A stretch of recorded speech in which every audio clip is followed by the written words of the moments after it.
कई बार विधायक भी रहा, राजस्थान सरकार में मंत्री भी है, लेकिन आज भी किसी की हिम्मत नहीं है कि कोई उंगली उठाकर उनकी ओर कोई दाद बता सके। ऐसा व्यक्तित्व यदि देखने को मिलता है तो हमारी भारतीय जनता पार्टी में मिलता है। और आज कई लोगों ने भारतीय जनता पार्टी की सदस्यता स्वीकार की, वो सब भी ऐसे ही व्यक्तित्व से प्रभावित होकर और वर्तमान परिस्थितियों को ध्यान में रखते हुए उनको लगा कि देश का विकास यदि कोई पार्टी कर सकती है, आम आदमी के जीवन स्तर को ऊंचा उठाने का काम कोई पार्टी कर सकती है, तो वो केवल और केवल भारतीय जनता पार्टी कर सकती है। जो बाबूलाल जी ने विषय दिया, मैं सोचता था कि मैं क्या बोलूंगा, क्योंकि सभी महान वक्ताओं ने, कटारा जी, अनिता जी ने, सबने बहुत बढ़िया बढ़िया बातें कही। मैं सोचता था कि मैं क्या बोलूंगा, अब इन्होंने पीछे तो कुछ छोड़ा ही नहीं, लेकिन बाबूलाल जी ने जो विषय लिया, मैं उसी विषय को थोड़ा आप सबके सामने रखना चाहूंगा। देखिए, जितनी देश में पार्टियां हैं, हिंदुस्तान में लगभग 2500 राजनीतिक पार्टियां हैं, और उनमें से अधिकांश में, विशेष रूप से मैं कांग्रेस की बात करूं तो सोनिया गांधी जी नेशनल हेराल्ड मामले में जमानत पर है, गिरफ्तार है। इंदिरा जी गिरफ्तार हुई थी जीप कांड में, राहुल गांधी जी जमानत पर है, प्रियंका जी जमानत पर है, पी चिदम्बरम जमानत पर है, केजरीवाल जमानत पर है, चारा घोटाला वाले लालू जी जमानत पर है। क्या नाम गिनाऊं, कितने नाम गिनाऊं आपको? ये सब राजनेता भ्रष्टाचार में अकंठ डूबे हुए थे, इनकी गिरफ्तारियां भी हुई और जमानत पर वो राजनीति करते आ रहे हैं। और इन्होंने अभी जो हमारे आपके यहाँ से जो जीत करके गए, उनके बारे में थोड़ा संक्षेप में बता तो दिया कि एक कार्यकाल में ही कितना विकास उन्होंने कर दिया अपने और अपने परिवार का।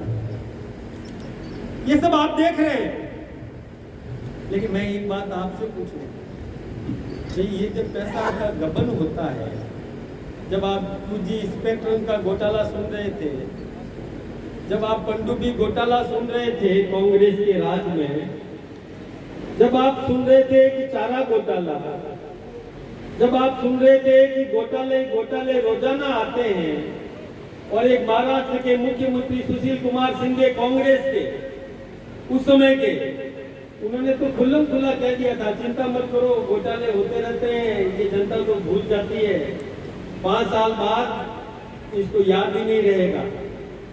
इतनी हिम्मत करती थी ये कांग्रेस। कभी आपने सोचा ये पैसा किसका है? आपने सोचा? मैं आपको बताता हूँ ये पैसा किसका था। देखिए, आपने चप्पल खरीदी, आपने पूरा पैसा दिया, उसमें टैक्स का पैसा शामिल था, दुकानदार ने वसूल कर दिया। आपने कपड़े खरीदे, उसकी पूरी कीमत आपने चुकाई और टैक्स का पैसा उसमें शामिल था, दुकानदार ने आपसे ले लिया, वो सरकारी खजाने में जमा होगा। आपने चश्मा खरीदा, आपने कार खरीदी, साइकिल खरीदी, मोटरसाइकिल खरीदी, डीजल खरीदो, पेट्रोल खरीदो, कुछ भी खरीदो, पेन खरीदो, आपसे दुकानदार ने पूरा पैसा वसूला, उसमें टैक्स का पैसा शामिल था। तो टैक्स देने वाले कौन है? आप लोग। वसूल करती है दुकानदार और सरकारी खजाने में जमा कराता है, और उस पैसे को जब लूट लेता है कोई व्यक्ति, कोई राजनेता, तो आपको गुस्सा नहीं आता? गुस्सा आना चाहिए कि नहीं आना चाहिए? आपका पैसा है और वो पैसा लगना चाहिए था सड़क में, वो लगना चाहिए था विद्यालय बनाने में, वो लगना चाहिए था चिकित्सालय बनाने में, वो लगना चाहिए था बिजली उपलब्ध करवाने में, वो इलाज करवाने में, वहां वो पैसा लगना चाहिए था। उस पैसे को जिसने लूटा है उसको आपके बीच में आने की हिम्मत नहीं होनी चाहिए। आप आने दोगे क्या आपके बीच में? और यदि कोई आए, उसे सीधा सवाल करो कि तुम्हारे नेता तो जेलों में बंद है, बंद रहे, जमानत लेकर के आए, हमारा पैसा लूटा है, अनापाई का हिसाब दो, उसके बाद हमारे बीच में बोलने की हिम्मत करो। ये पूछना चाहिए, और नहीं पूछोगे तो क्या होगा?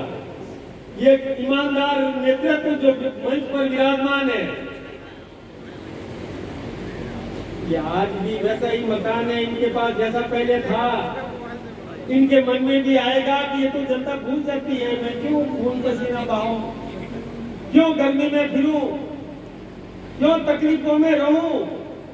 इनके मन में भी ये विचार आएगा कि भाइयों, कंपटीशन भी कराओ तो ऐसे लोगों में कराओ कि जो अधिक सेवा करे।